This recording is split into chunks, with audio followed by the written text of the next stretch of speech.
नमस्कार, पोखरा न्यूजमा स्वागत छ। सुरु गरौं अहिलेसम्मका मुख्य समाचारबाट।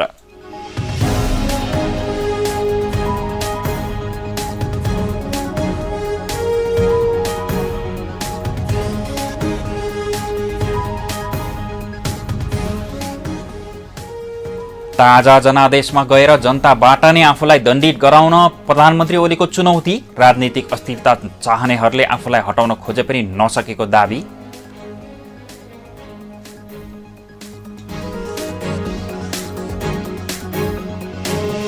प्रधानमन्त्री ओलीले अधिनायकवादी र निरङ्कुश चरित्र देखाएको नेकपा प्रचण्ड माधवपक्ष सचिवालय बैठकको ठहर। अपमानित गर्ने र धम्काउने कार्य तत्काल रोक्न चेतावनी।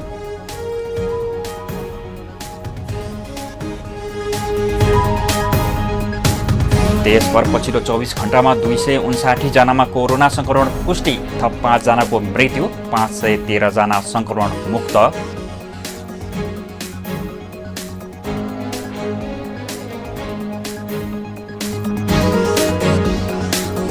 चाकुका लागि प्रसिद्ध सहर टोखामा 15 भन्दा बढी चाकु उद्योग सञ्चालनमा। माघे संक्रान्ति नजिकैसँगै चाकु बनाउने कार्यमा तीव्रता।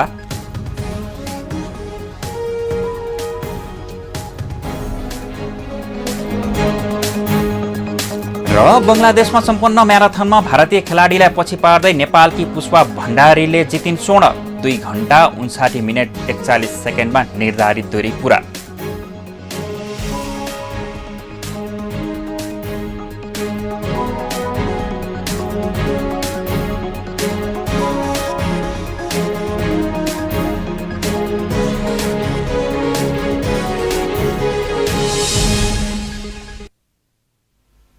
अब समाचार विस्तारमा। प्रधानमन्त्री केपी शर्मा ओलीले ताजा जनादेशमा गएर आफूलाई जनताबाट नै दण्डित गराउन चुनौती दिनुभएको छ। आइतबारको राष्ट्रिय सभा बैठकलाई सम्बोधन गर्दै प्रधानमन्त्री ओलीले संसद विघटन गरी प्रतिनिधि सभा निर्वाचनमा जाने निर्णयको विरोध गर्नेहरूलाई निर्वाचनमा गएर जनताबाट नै दण्डित गरेर देखाउन चुनौती दिनुभएको हो।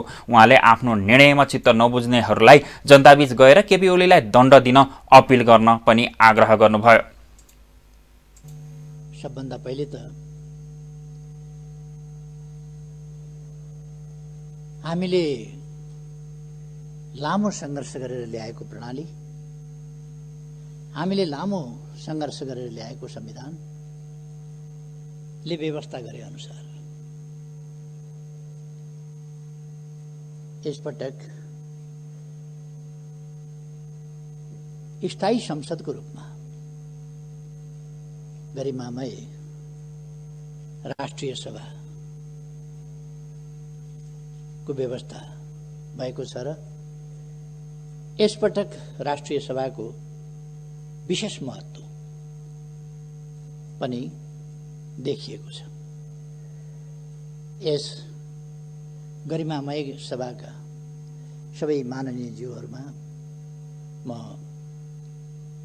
हार्दिक शुभकामना भन्न चाहन्छु। सबभन्दा पहिले सम्माननीय अध्यक्ष महोदय, यति बेला देश एउटा अलिकति नयाँ मोडबाट, नयाँ परिघटना, नयाँ परिदृश्यबाट अगाडि बढिरहेको छ, बढ्न खोजिरहेको छ। यति बेला हामी समयभन्दा अलिकति अगावै प्रतिनिधि सभाको नयाँ निर्वाचनका लागि नयाँ जनादेश माग्न जनताका बीचमा जाने तयारी गरिरहेका छौँ। प्रतिनिधि सभा विघटन भएको छ र देश अब निर्वाचनतर्फ, आम निर्वाचनतर्फ, प्रतिनिधि सभाको निर्वाचनतर्फ उन्मुख भएको छ। हामीले सोचेका थियौँ प्रतिनिधि सभा 5 वर्ष चल्नेछ र यसमा बिना विग्रह प्रतिनिधि सभाले संघीय लोकतान्त्रिक गणतन्त्रको रक्षा र कार्यान्वयनको सन्दर्भमा प्रधानमन्त्री ओलीले लोकतन्त्र र जनताको बलिदानीको रक्षा गर्नका लागि आफूले जिम्मेवारी बोधका साथ संसद विघटन गरेर ताजा जनादेशमा गएको बताउनु भयो। प्रधानमन्त्री ओलीले मुलुकमा राजनीतिक अस्थायित्व र अस्थिरता चाहनेहरूले आफूलाई हटाउन खोजेको पनि नसकेको दावी गर्नुभयो। उहाँले मुलुकको राजनीतिक स्थिरता र स्थायित्वको लागि आफूले संसद विघटन गरेर ताजा जनादेशमा गएको र निर्वाचन हुनु भन्ने अस्थिरता नभएको स्पष्ट पार्नुभयो। मूल्य, मान्यता र अभ्यासहरू, अभ्यासका सकारात्मक र उन्नत पक्षहरूलाई प्रयोग गरेर सरकार अघि बढिरहेको थियो। तर हामी सबैलाई थाहा छ, सरकारलाई काम गर्न दिने वातावरण बनेन। सरकारलाई काम गर्न नदिने, सरकारलाई काममा व्यवधान खडा गर्ने, जहिले पनि झमेला मात्रै सिर्जना गर्ने,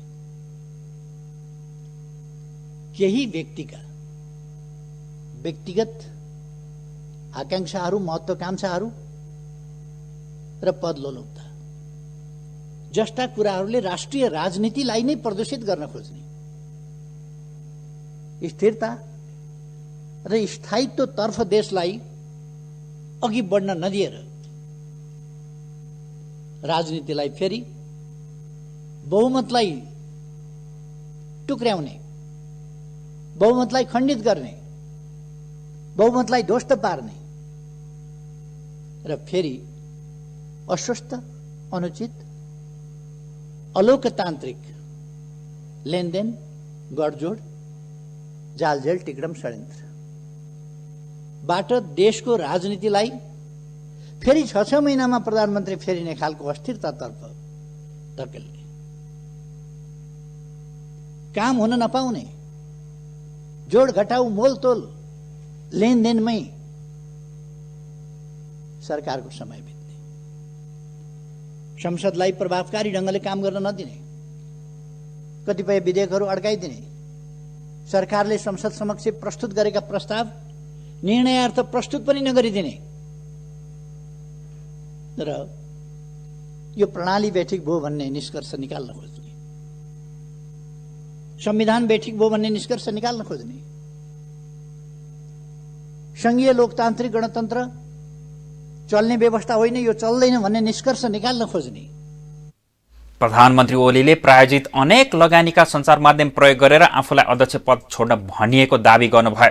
उहाँले सञ्चार माध्यम प्रयोग गरेर देशमा अस्थिरता फिजाउने साझा प्रयास भइरहेको आरोप समेत लगाउनुभयो। प्रधानमन्त्री ओलीले आफूलाई नागरिक समाज र बुद्धिजीवी भन्नेहरूले राजनीतिक पक्षधरता देखाएको बताउनुभयो। संसद विघटनको विषय संविधान विपरीत छ भनेर उछाल्ने काम भएको भन्दै उहाँले संविधान राम्ररी पढ्न आग्रह गर्नुभयो। प्रधानमन्त्रीले संसद विघटन गर्न पाउँदैन भनी संविधानमा नलेखिएको भन्दै उहाँले विघटनको अधिकार कार्यकारी प्रमुखमा रहेको दावी गर्नुभयो। उहाँले संसद विघटन राजनीतिक प्रश्न भएकाले अदालतले कानुनी र संवैधानिक प्रश्नको रूपमा इन्टरटेनमेन्ट गर्न नहुने र खारेज गर्नुपर्ने तर्क गर्नुभयो। आवश्यकताको सिद्धान्त अनुसार मन्त्री परिषदको सर्वसम्मति निर्णयका आधारमा मुलुकको कार्यकारी प्रधानमन्त्रीले गरेको सिफारिसलाई राष्ट्रपतिले अनुमोदन गरेकाले सबै काम कानुन सम्मत भएको उहाँले दावी गर्नुभयो। उहाँले केही दुर्मुखाहरूले गणतन्त्रको सर्वोच्च संस्थामाथि आलोचना गरेको भन्दै राष्ट्रपतिको आलोचना गर्नेहरू गणतन्त्र विरोधी भएको टिप्पणी गर्नुभयो। उहाँले मुलुक अहिले नयाँ मोडमा पुगेको र जनताको बलिदानीको रक्षाका लागि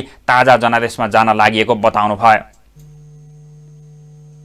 वास्तविक स्थिरता के हो? अल्पमतको मात्रै होइन, अल्पमतकोले पनि, एउटा इन्डिभिजुअल प्रधानमन्त्रीले पनि, पार्टी बिनाको पनि हुन सक्छ। कसैले चाहेर पनि फेरबदल गर्न सकेन। यो अनेक लगानीका सञ्चार माध्यमहरू प्रयोग गरेका छ। केही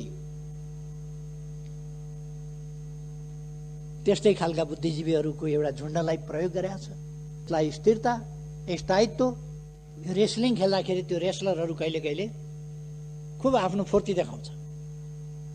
फुर्ती देखाएर खेल्नु कता छ त्यो बेल्ट चाहिँ पहिले लिएर यस्तो गरेर आफूले लगाइ टोपल्छ। हाम्रा दुई छिमेकी मित्र राष्ट्रहरूसँगको हाम्रो सम्बन्ध गहिरो सबल र सुदृढ बनाएका छौँ हामीले, नयाँ उचाइमा पुर्याएका छौँ हामीले। प्रधानमन्त्री ओलीले आफ्नै पार्टीभित्रबाट सरकारलाई असहयोग गर्ने र पार्टी टुक्राउने प्रयासमा गुटका बैठक बस्ने गरेको दाबी गर्नुभयो। उहाँले मिति नै तोकेर वैशाख 13 देखि पुस 4 गतेसम्म एकजना नेताको घरमा गुटका 280 बढी बैठक बसेको दाबी गर्नुभयो। प्रधानमन्त्री ओलीले आफ्नै पार्टीभित्रबाट सरकारलाई असहयोग भएको र काममा व्यवधान सिर्जना गर्ने काम भएको दाबी गर्नुभयो। उहाँले सरकारका प्रस्तावलाई प्रस्तुत नगरेर प्रतिनिधि सभाले असहयोग गरेको तर्क राख्नुभयो। दुई छिमेकी राष्ट्रसँगको सम्बन्ध मजबुत बनाएको दाबी समेत उहाँले गर्नुभयो। उहाँले व्यवहारमा नै नक्सा अनुसारको भूमि प्राप्ति गरेर छाड्ने दाबी गर्नुभयो। विगतमा पनि आफ्नो नेतृत्वको सरकारको काम देखेर सरकार ढाल्ने काम भएको स्मरण गर्दै अहिले पनि सरकारले गरेको काम देखेर छटपटी भएको दाबी गर्नुभयो। सम्मेलन गर्ने र वक्तव्यबाजी गर्नेहरूले मात्रै कानुन पढाएको छ, अरूले पढाएको छैन। उहाँहरूले दबाब दिने मनसायले काम गर्नुभएको छ। राजनीतिक पक्षधारताको हिसाबले काम गर्नुभएको छ। स्वतन्त्र न्यायपालिका, शक्ति पृथकीकरणको सिद्धान्त, त्यसलाई मान्दछ। मुद्दा हाल्न जाने, विघटन भएको छैन, हामी प्रतिनिधि सभा बस्छौँ पनि भन्दै गर्ने।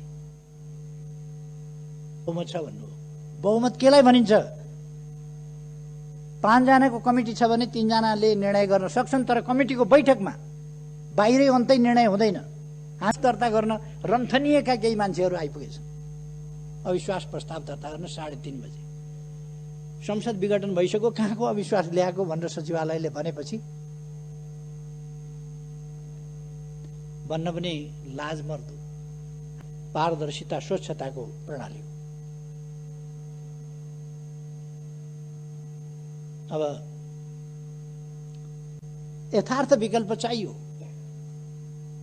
मनगढन्ते विकल्पले हुँदैन। यथार्थ विकल्प संसदको बनावटको विकल्प, संसदको बनावटमा 64% को सर्वसम्मत दलको नेता म हो र त्यस हैसियतमा प्रधानमन्त्री हो र मैले चलाउन नसकिने र विघटन गर्ने सिफारिस गरिसकेपछि अर्को विकल्प छैन। उहाँले संघीय राजधानी काठमाडौँ लगायत उपत्यका बाहिरका सडक निर्माण, कृषिमा आधुनिकीकरण, सिँचाइ, रानीपोखरी पुनर्निर्माण, भूकम्पले क्षति पुर्याएका अन्य संरचना निर्माण लगायतका विषयमा पनि तीव्र गतिले बढेको भन्दै सरकारका काम कारबाहीको बचाउ गर्नुभयो। प्रधानमन्त्री ओलीले प्रतिनिधि सभा विघटन गर्ने निर्णयको राष्ट्रिय सभामा पनि विरोध हुँदै आएको थियो। नेकपाकै राष्ट्रिय सभा सदस्यहरूले पनि प्रधानमन्त्रीको कदमको विपक्षमा अभिव्यक्ति दिएका थिए। प्रधानमन्त्री केपी शर्मा ओलीले अधिवेशन अन्त्यको दिन समय मागेर समसामयिक विषय र सभामा उठेका विषयबारे आफ्नो अभिव्यक्ति दिनुभएको हो। मान्छे आउँछन्, कुरा गर्छन्, जान्छहरूमा छलफल गर्नुहुनेछ र हाम्रो भारतसँगको सम्बन्धलाई हामीलाई हाम्रो स्वाधीनता प्यारो छ। राष्ट्रिय सभाको 7औं अधिवेशन अन्त्य भएको छ। पौष 17 गतेदेखि सुरु भएको राष्ट्रिय सभाको 7औं अधिवेशन आइतबारदेखि अन्त्य भएको हो। आइतबारको बैठकमा राष्ट्रिय सभा अध्यक्ष गणेश प्रसाद तिमिल सिन्हाले मन्त्रीपरिषदको सिफारिसमा राष्ट्रपति विद्यादेवी भण्डारीले चालु अधिवेशन अन्त्यको लागि पठाएको पत्र पढेर 7औं अधिवेशन आइतबार राति 12 बजेदेखि स्वतः अन्त्य हुने बताउनु भयो। पौष 17 गतेदेखि सुरु भएको अधिवेशन जम्मा 10 दिन चालु भएर अन्त्य भएको हो। यस अधिवेशनमा जम्मा 4वटा बैठकहरू भएका छन्। 7औं अधिवेशनमा संवैधानिक परिषद, काम कर्तव्य अधिकार र कार्यविधि सम्बन्धी पहिलो संशोधन अध्यादेश 2077, तेजाब र अन्य घातक रासायनिक पदार्थ नियमन अध्यादेश 2077, नेपाल प्रहरी र प्रदेश प्रहरी कार्य सञ्चालन सुपरिवेक्षण र समन्वय पहिलो संशोधन अध्यादेश 2077, सामाजिक सुरक्षा पहिलो संशोधन अध्यादेश 2077, औषधि तेस्रो संशोधन अध्यादेश 2077, यौनिक हिंसा विरुद्धका केही ऐनलाई संशोधन गर्ने अध्यादेश 2077 र फौजदारी कसुर तथा फौजदारी कार्यविधि सम्बन्धी केही ऐन संशोधन गर्ने अध्यादेश 2077 गरी 7वटा अध्यादेश सभामा पेश भएका थिए। अधिवेशन अवधिभरमा उठेका एवं समसामयिक विषयमा प्रधानमन्त्री केपी शर्मा ओलीले सभामा वक्तव्य दिनुभएको थियो भने राष्ट्रिय सभा अध्यक्षले जारी गर्नुभएको राष्ट्रिय सभाका समितिहरूको गठन सम्बन्धी आदेश 2077 सर्वसम्मत समितिबाट अनुमोदन भएको थियो। त्यसैगरी राष्ट्रिय सभा सदस्य वामदेव गौतमलाई राष्ट्रिय सभा अन्तर्गतको दिगो विकास तथा सुशासन समितिमा मनोनित गरिएको थियो भने मधेसी आयोगको वार्षिक प्रतिवेदन 2076-77 र थारू आयोगको वार्षिक प्रतिवेदन 2076-77 सभा समक्ष पेश भएको थियो। दिगो विकास तथा सुशासन समितिको वार्षिक प्रतिवेदन 2076-77 र विधायन व्यवस्थापन समितिको विधायन व्यवस्थापन समिति वार्षिक प्रतिवेदन 2076-77 सभा समक्ष पेश भएका थिए। 7औं अधिवेशनमा प्रतिनिधि सभा सदस्यहरू सानो शिवा र सूर्यबहादुर केसी, राष्ट्रिय सभाका पूर्व सदस्यहरू दीपक बहादुर गुरुङ, इन्द्रहाङ लिम्बू र राममान श्रेष्ठ, संविधान सभा सदस्यहरू भीमप्रसाद गौतम र मानपुर चौधरी, प्रतिनिधि सभाका पूर्व सदस्य ओमकार प्रसाद गौचन र वीरबहादुर लामा र 2063-64 को अन्तरिम व्यवस्थिका संसदको पूर्व सदस्य कमान सिंह लामाको निधनको शोक प्रस्तावहरू पारित गरिएका थिए।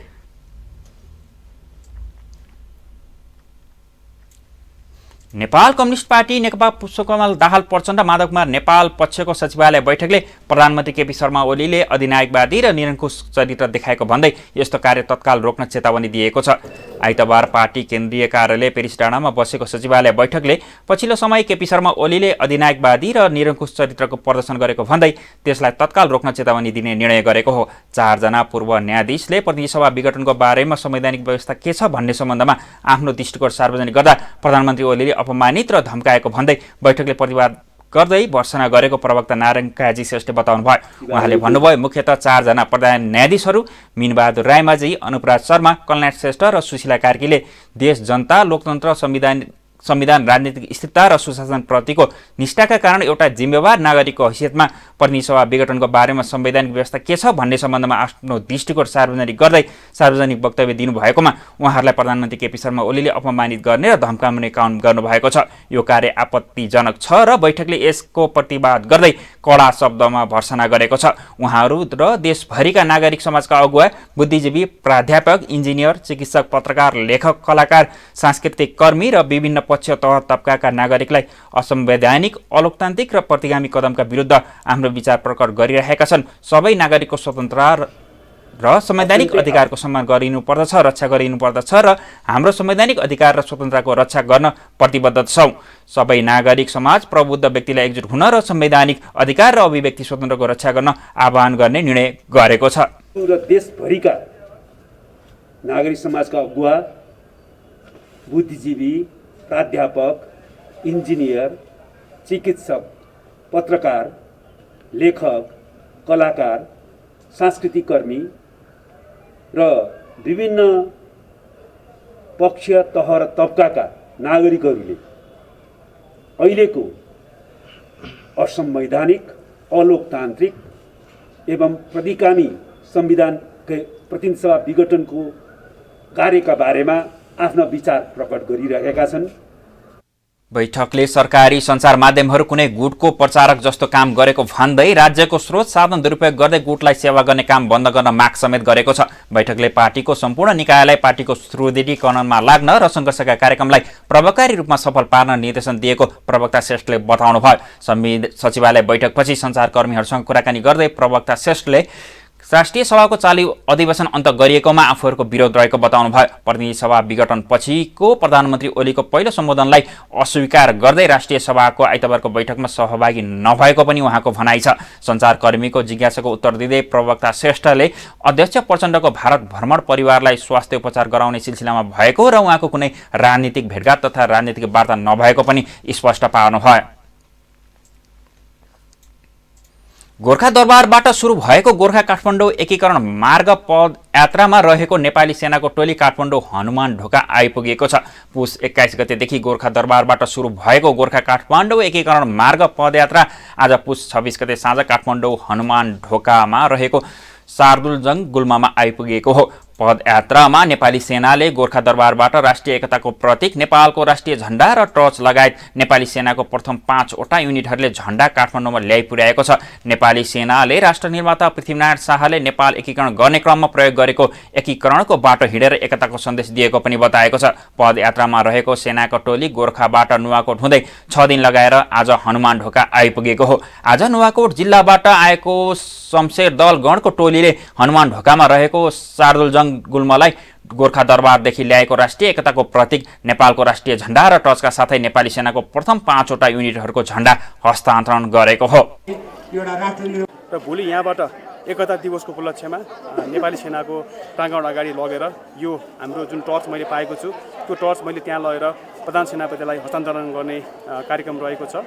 र नेपाली सेनाले चाहिँ एकताको सन्देश दिने उद्देश्यले चाहिँ अहिले चाहिँ पृथ्वीनारायण शाहले प्रयोग गरेको एकीकरण पदमार्ग जसले राष्ट्रलाई जोडेको पदमार्ग छ त्यो जोडेर हामी सबै नेपाली एकजुट हुनुपर्छ भन्ने सन्देश दिनको लागि चाहिँ यो कार्यक्रमहरू गरिरहेको छ, जसमा कविता प्रतियोगिता लगायत विभिन्न हनुमान ढोका दरबारमा पदयात्रा टोलीलाई स्थानीय निकायका प्रतिनिधि, गुठी क्लबहरू, सर्वसाधारण लगायतले स्वागत गरेका थिए। सो अवसरमा शमशेर दल गणले हनुमान ढोकामा तैनात शार्दुल जंग गुल्मलाई कार्यक्रम आयोजना गरी सैनिक ड्रिलको प्रदर्शन समेत गरेको थियो। पदयात्रामा रहेको टोलीले ल्याएको नेपालको झण्डा, टर्च र नेपाली सेनाको झण्डा पृथ्वीनारायण शाहको जन्म जयन्तीको अवसरमा सोमबार प्रधान सेनापतिलाई हस्तान्तरण गर्ने कार्यक्रम रहेको छ।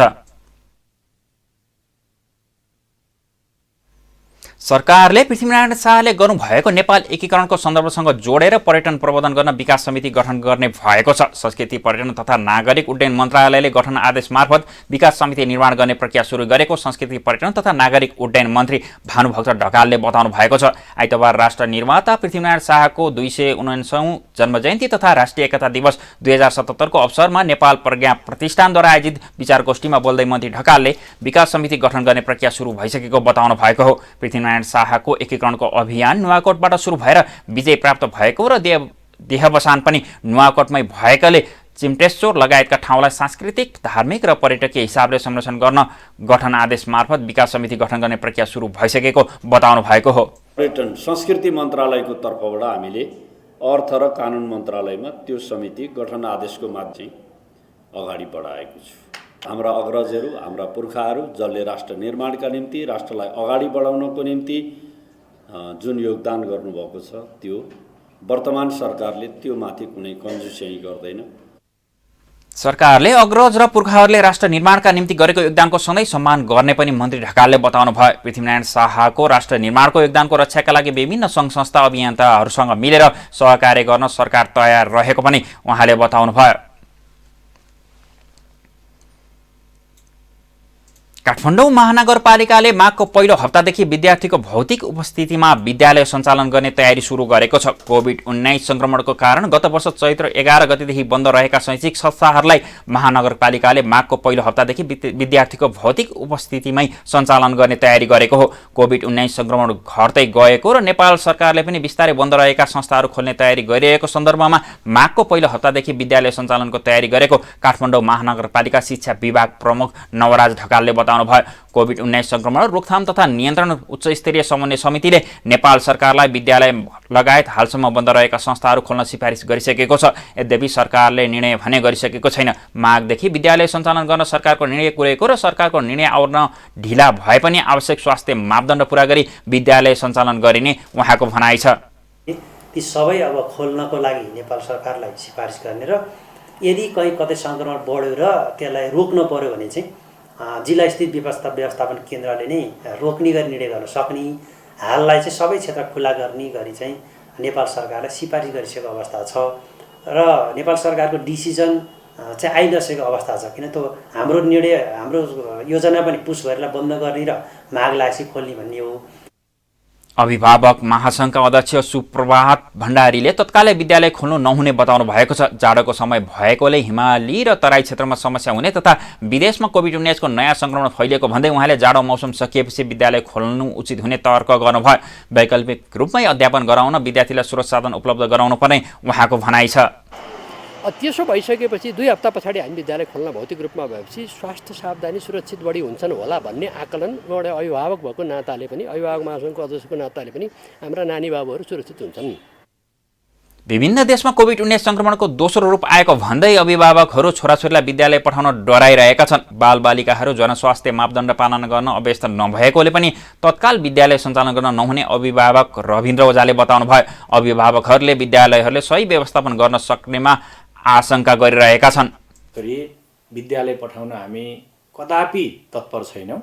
किन छैनौँ भने मैले बारम्बार भन्ने गरेको छु, हामी अभिभावकहरू अथवा हामी अलिकति एउटा 18-20 वर्ष कटेका मान्छेहरू जो बाहिर फिल्डमा हिँड्छौँ, हामी चाहिँ कोरोनासँग कसरी बच्ने, कसरी डिस्टेन्स मेन्टेन गर्ने, कसरी आफूलाई कन्ट्रोलमा राख्ने, कसरी चाहिँ भिडभाडबाट चाहिँ हामी बच्ने भन्ने।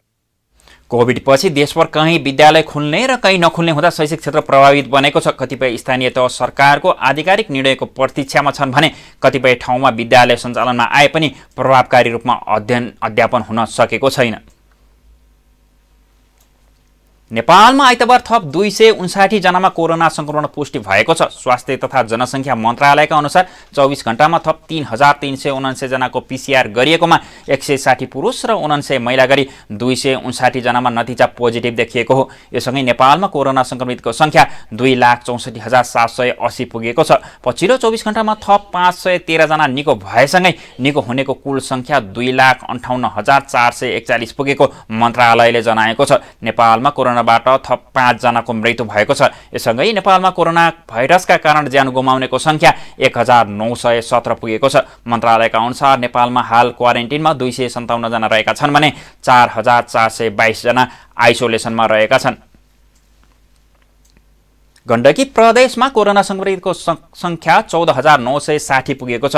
आइतबार कास्कीको पोखराका 14 जना, तनहुको ब्यास नगरपालिकाका 1 जना र घिरिङ गाउँपालिकाका 1 जना, स्याङ्जा चापाकोट गाउँपालिकाका 1 जना र बेनी म्याग्दी नगरपालिकाका 1 जनामा संक्रमण पुष्टि भएको निर्देशनालयले जनाएको छ। गण्डकी प्रदेश स्वास्थ्य निर्देशनालयका अनुसार पोखरा महानगरपालिकाको वडा नम्बर 6 का 1 जना पुरुष, वडा नम्बर 7 का 2 जना पुरुष, 8 का 1 जना पुरुष, 13 का 1 जना पुरुष, 15 का 2 जना पुरुषमा संक्रमण पुष्टि भएको हो। त्यस्तै गरी महानगरकै 17 का 2 जना महिला र 1 पुरुषमा, 19 का 1 जना महिला र 1 जना पुरुष, 25 का 1 जना पुरुष र 30 का 1 जना महिलामा संक्रमण पुष्टि भएको निर्देशनालयले जनाएको छ। तनहुको ब्यास नगरपालिकाका 1 जना पुरुष, घिरिङ गाउँपालिकाका 1 जना पुरुष, स्याङ्जा चापाकोट गाउँपालिकाका 1 जना पुरुष र बेनीको म्याग्दी नगरपालिकाका 1 जना महिलामा संक्रमण देखिएको छ। संक्रमित मध्ये 12 जना पोखरा स्थित लाइफ केयर एन्ड डायग्नोसिस प्रणालीमा गरिएको परीक्षणबाट पहिचान भएका छन्। बाँकी 6 जना पोखरा स्वास्थ्य विज्ञान प्रतिष्ठान पोखराको फिभर क्लिनिकबाट पहिचान भएको निर्देशनालयका निर्देशक डाक्टर विनोद बिन्दु शर्माले जानकारी दिनुभयो। पोखरा न्युजमा अब आर्थिक समाचार।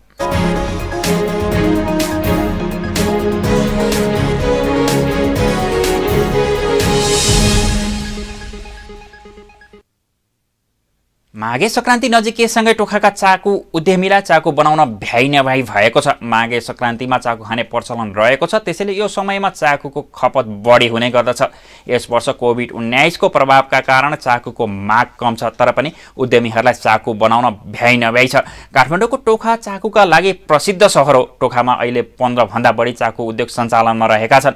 माघे संक्रान्ति नजिकैसँगै टोखाका चाकु उद्यमीहरूलाई चाकु बनाउन भ्याइ नभ्याइ छ। सक्खरलाई पकाएर राम्रोसँग फिटेपछि निर्माण हुने चाकु माघे संक्रान्तिमा खानै पर्ने परिकारको रूपमा प्रख्यात छ। माघे संक्रान्तिलाई नेवारीमा घ्य चाकुस्लौ भनिन्छ। नेवारी समुदायमा माघ 1 गते मनाइने पर्वमा घिउ र चाकुको परिकार निकै महत्त्वपूर्ण मानिन्छ। टोखा चाकु प्रोडक्सनका सञ्चालक हंसराज श्रेष्ठले यस वर्ष कोभिडका कारण चाकुको माग कम भएको बताउनु भयो। खास गरी चाकु जाडो महिनामा खाने प्रचलन छ। जाडो महिनामा चाकु खाँदा शरीर तात्ने भएकोले पनि पुस लागेदेखि नै चाकुको माग बढ्ने गर्दछ। माघे संक्रान्तिमा चाकुको माग बढ्ने भएकाले चाकु बनाउने कामलाई उद्यमीहरूले तीव्रता दिएका छन्। यस वर्ष सक्खरको मूल्य बढेको भए पनि चाकुको मूल्य नबढाएको श्रेष्ठले बताउनु भयो। चिसो भएपछि मान्छे चाकु खाएपछि न्यानो हुन्छ। न्यानो भएपछि अनि शरीरलाई चाहिँ आइरन कम गर्नेहरूलाई चाहिँ आइरन हुन्छ। यो चाकुले गर्दाखेरि चाहिँ गुलियो चिज भन्दैमा सुगर हुन्छ भने डराउनु पर्दैन। सुगरवालाहरूले पनि चाकु खाँदा केही हुँदैन।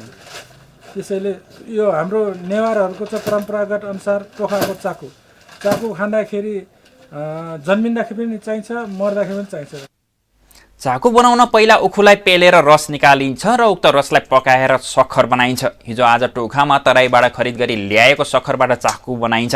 सक्खरलाई करिब 3 घण्टासम्म पकाउने, करिब आधा घण्टासम्म चिस्याउने र राम्रोसँग तन्काएर तार्नुपर्छ, जसले गर्दा चाकुको रङ रातो हुन्छ भने खानको लागि पनि नरम र स्वादिलो हुन्छ। श्रेष्ठका अनुसार 50 केजी चाकु बनाउन करिब 5 घण्टा लाग्दछ। टोखामै उत्पादन हुन्थ्यो, बाजेहरूले भन्थ्यो। अहिले हामीले चाहिँ उखु पनि उखु खेती देखेन। अब त्यो उखुको सक्खरहरू भनेको चाहिँ तराईबाट आउँछ। तराई कृष्णनगरबाट आउँछ। 2-3 घण्टा 3 घण्टा जति उमाल्नुपर्छ।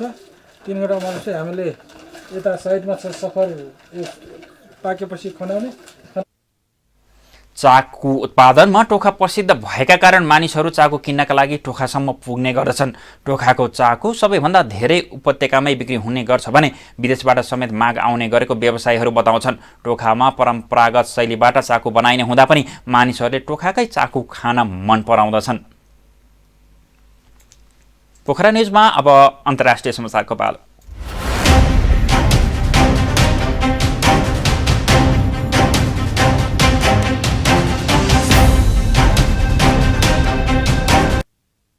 बेलायतले जोखिममा रहेका मुलुकका लागि कोरोना भाइरस विरुद्धको खोप सहज आपूर्तिको व्यवस्था मिलाउन $1 अर्ब जुटाउने जनाएको छ। यो रकम विश्वका विभिन्न दाताहरूबाट सङ्कलन गरिएको बेलायत सरकारले बताएको छ। बेलायत सरकारले अन्य दाताले $4 दिए आफ्नो तर्फबाट 1 पाउन्ड रकम कोभ्याक्समा राख्ने जनाएको छ। कोभ्याक्सका लागि बेलायतले यसअघि नै $54 करोड 80 लाख अनुदान दिइसकेको छ। क्यानाडा, जापान र जर्मनीले मुख्य रूपमा कोभ्याक्स कोषमा रकम जम्मा गरिरहेका छन्। यस कोषका लागि $1 अर्ब 70 करोड सम्म प्रदान गर्ने योजनादाताहरूको योजना रहेको छ। बेलायती विदेशी मन्त्रालयका अनुसार यस वर्षभित्र 92वटा विकासशील मुलुकका लागि कोषबाट $1 अर्ब कोभिड-19 को खोप वितरण गरिने भएको छ। विदेश मन्त्री डोमिनिक रावलले जारी गर्नुभएको विज्ञप्तिमा यो विश्वव्यापी समस्या रहेकाले सबैलाई यस अभियानमा सहभागी गराउनको विकल्प नरहेको बताउनु भएको छ। राष्ट्रसङ्घका महासचिव एन्टोनियो गुटेरेसले सोमबार बेलायती विदेश मन्त्री राव र प्रधानमन्त्री बोरिस जोन्सनसँग भेट्दै हुनुहुन्छ।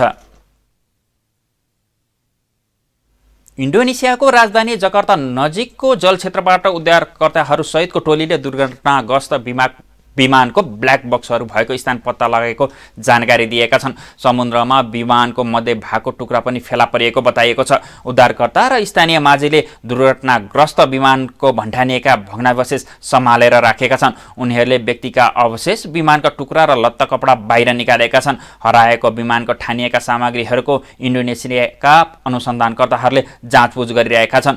जकार्ताबाट शनिबार दिउँसो 2:36 बजे पोन्टियानका लागि उडेको श्री विजय एयरको बोइङ 737 विमान उडेको केही मिनेटभित्रै जकार्ता नजिकको समुद्री क्षेत्रमा दुर्घटनाग्रस्त भएको थियो। विमानमा चालक दलका सदस्यसहित 62 जना सवार थिए। जकार्ताको सोकार्नो-हाता अन्तर्राष्ट्रिय विमानस्थलबाट उडेको विमान उडेको 4 मिनेटभित्रै सिधै समुद्रमा खसेको अनुसन्धानबाट खुलेको थियो। इन्डोनेसियाली यातायात मन्त्रालयका अनुसार सेना समेतको सहयोगमा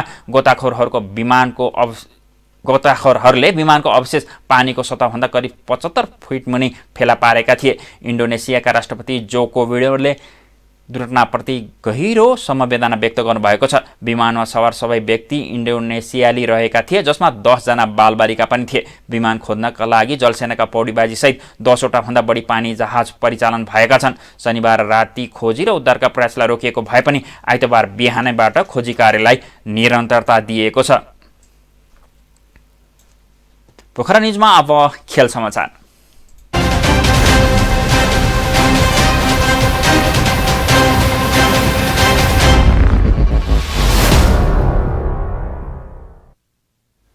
बङ्गलादेशमा सम्पन्न बङ्गबन्धु शेख मुजिब म्याराथनमा नेपालकी पुष्पा भण्डारीले भारतीय खेलाडीलाई उछिन्दै स्वर्ण पदक जित्नु भएको छ। ढाकामा आज भएको दक्षिण एसियाली क्षेत्रको म्याराथनमा भण्डारीले निर्धारित दूरी 2 घण्टा 59 मिनट 41 सेकेन्डमा पूरा गर्दै स्वर्ण पदक प्राप्त गर्नुभएको हो। सो स्पर्धामा भारतकी ज्योति गवातीले रजत पदक प्राप्त गर्नुभयो। उहाँले निर्धारित दूरी 3 घण्टा 46 सेकेन्डमा पूरा गर्नुभयो। सो प्रतियोगितामा भारतकै गिगमत डोल्माले 3 घण्टा 9 मिनटमा निर्धारित दूरी पार गर्दै तेस्रो हुनुभयो। गत वर्ष नेपालमै सम्पन्न 13औं दक्षिण एसियाली खेलको सागमा भण्डारीले म्याराथनमा रजत पदक मात्र प्राप्त गर्नुभएको थियो।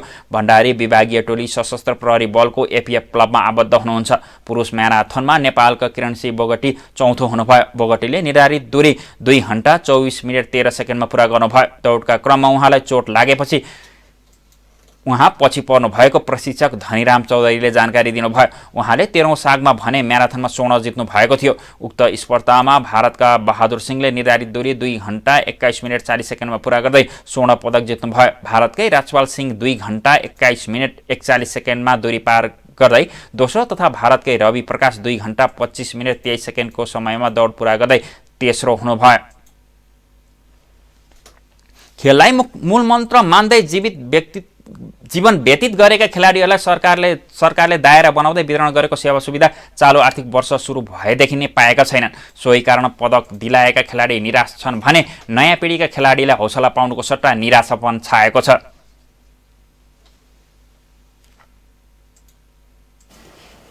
यिनीहरूले अब मेरो हेर्छ, यिनीहरूले भोलि पक्कै पनि उहाँ दाइले त केही भएको छैन, 50 वर्ष नेसनल च्याम्पियन भएको 50 वर्ष भइसकेको मान्छेहरूले 50 वर्ष भइसकेको नेसनल च्याम्पियन भइसकेको मान्छेले त केही हुँदैन भने यिनीहरूले के आशा गर्छ?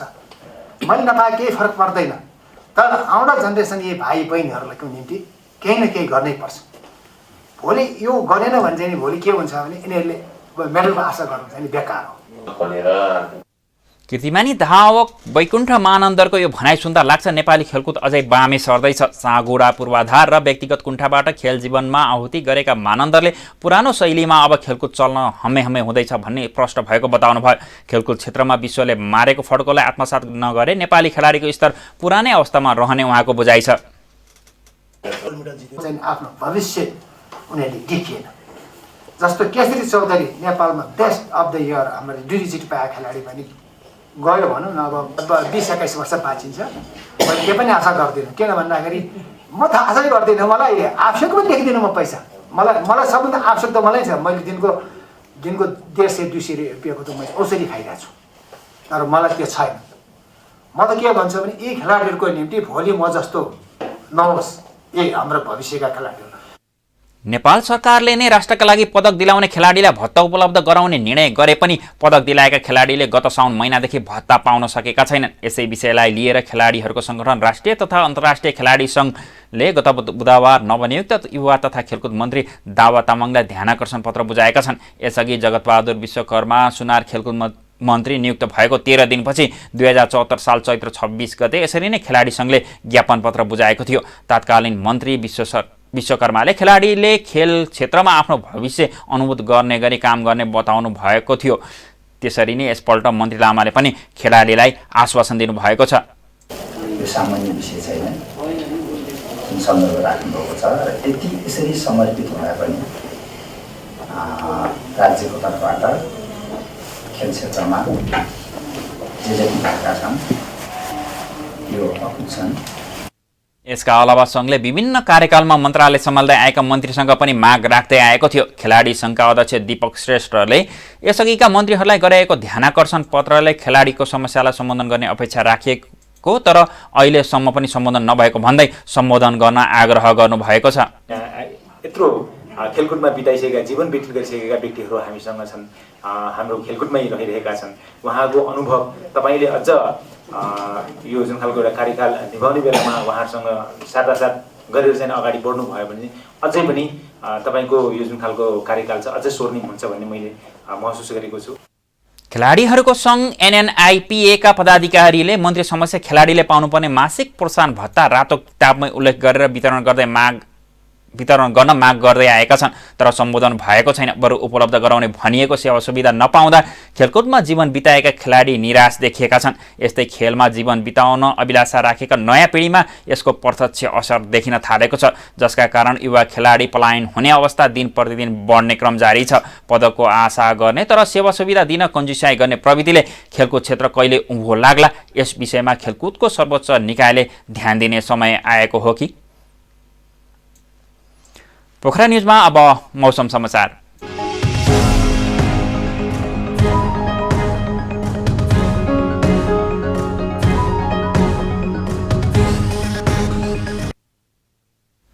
हाल प्रदेश 1 का केही भूभागमा आंशिक बदली रहेको मौसम पूर्वानुमान महाशाखाले जनाएको छ। आज राति प्रदेश 1 मा आंशिक बदली रही अन्य भूभागहरूमा मौसम सामान्यतया सफा रहने मौसम पूर्वानुमान महाशाखाले जनाएको छ। सोमबार प्रदेश 1, प्रदेश 2 र बागमती प्रदेशमा आंशिक बदली रही अन्य भूभागहरूमा मौसम सामान्यतया सफा रहने महाशाखाले उल्लेख गरेको छ। अब पछिल्लो 24 घण्टाको मौसमी विवरण।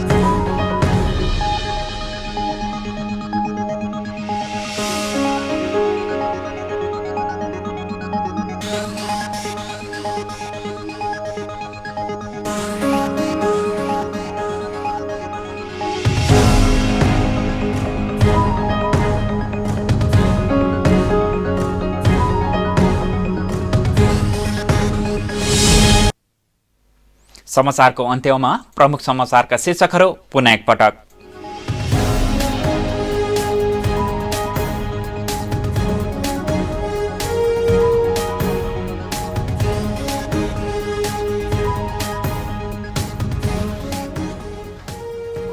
ताजा जनादेशमा गएर जनताबाट नै आफूलाई दण्डित गराउन प्रधानमन्त्री ओलीको चुनौती। राजनीतिक अस्थिरता चाहनेहरूलाई आफूलाई हटाउन खोजे पनि नसकेको दावी।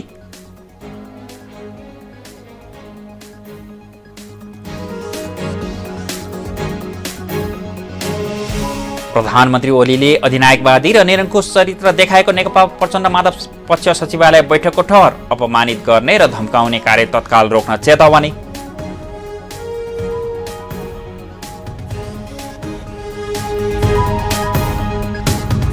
देशभर पछिल्लो 24 घण्टामा 259 जनामा कोरोना संक्रमण पुष्टि। थप 5 जनाको मृत्यु, 513 जना संक्रमण मुक्त।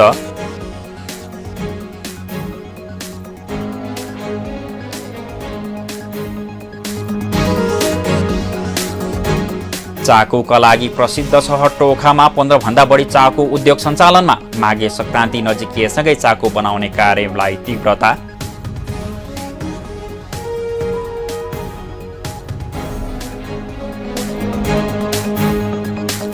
र बङ्गलादेशमा सम्पन्न म्याराथनमा भारतीय खेलाडीलाई पछि पार्दै नेपालकी पुष्पा भण्डारीले जितिन् स्वर्ण।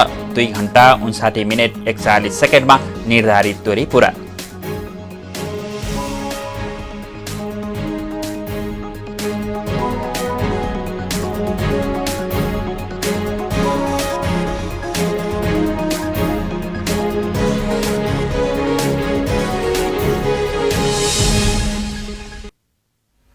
हवस् त पोखरा न्युज अहिलेलाई यति नै। हामीलाई बिदा दिनुहोस्। नमस्कार।